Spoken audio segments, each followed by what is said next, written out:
മലയാള സിനിമയിലെ മിക്ക താരങ്ങളുടെയും ഇഷ്ടപ്പെട്ട മേക്കപ്പ് ആർട്ടിസ്റ്റാണ് ജാൻമണി. ആദ്യമായി മഞ്ജു വാര്യർക്ക് മേക്കപ്പ് ചെയ്യാൻ പോയ അനുഭവം പങ്കുവയ്ക്കുകയാണിപ്പോൾ ജാൻമണി. മഞ്ജു വാര്യർ ആരെന്ന് പോലും അറിയാതെയാണ് താൻ മഞ്ജുവിനെ മേക്കപ്പ് ചെയ്തതെന്നാണ് ജാൻമണി പറയുന്നത്.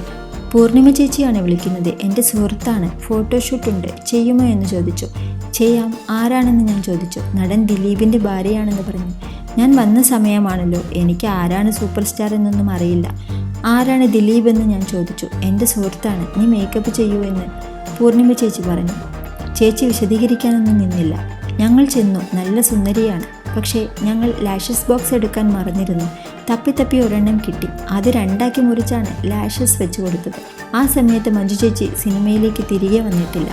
എനിക്ക് ആരാണെന്നും അറിയില്ല. അന്നാണെങ്കിൽ ഇന്നത്തേതുപോലെ സോഷ്യൽ മീഡിയയുമില്ല. എനിക്കൊന്നും അറിയില്ല. ജാനുവിൻ്റെ ഇഷ്ടം പോലെ ചെയ്യാൻ പറഞ്ഞു. എല്ലാവർക്കും ഇഷ്ടപ്പെട്ടു എന്നും ജാൻമണി പറഞ്ഞു. ഭയങ്കര വൈറലായി. ആ സമയത്ത് സോഷ്യൽ മീഡിയ ഒന്നും സജീവമല്ല, എന്നിട്ടും വൈറലായി. എന്നെ ഒരുപാട് പേർ വിളിച്ചു. അപ്പോൾ അവർക്ക് അത്ര സ്വാധീനമുണ്ടായിരുന്നിരിക്കണം.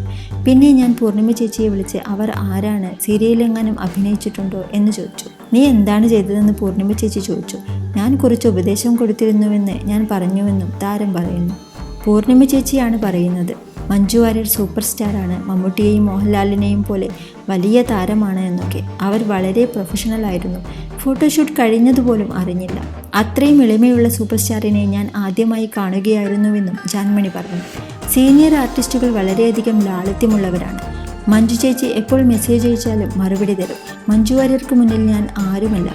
ആ ആർട്ടിസ്റ്റാണ് നമ്മളോട് അത്രയും സ്നേഹം കാണിക്കുന്നതെന്നും താരം പറയുന്നു. പിന്നീട് മഞ്ജു വാര്യർക്കൊപ്പം നിരവധി ഫോട്ടോഷൂട്ടുകളും സിനിമകളും ചെയ്തിട്ടുണ്ട്. ഹൗ ഓൾഡ് ആർ യുയിലൂടെ മഞ്ജു ചേച്ചി തിരികെ വന്നപ്പോഴും ജാൻമണി മേക്കപ്പ് ചെയ്തിട്ടുണ്ട്.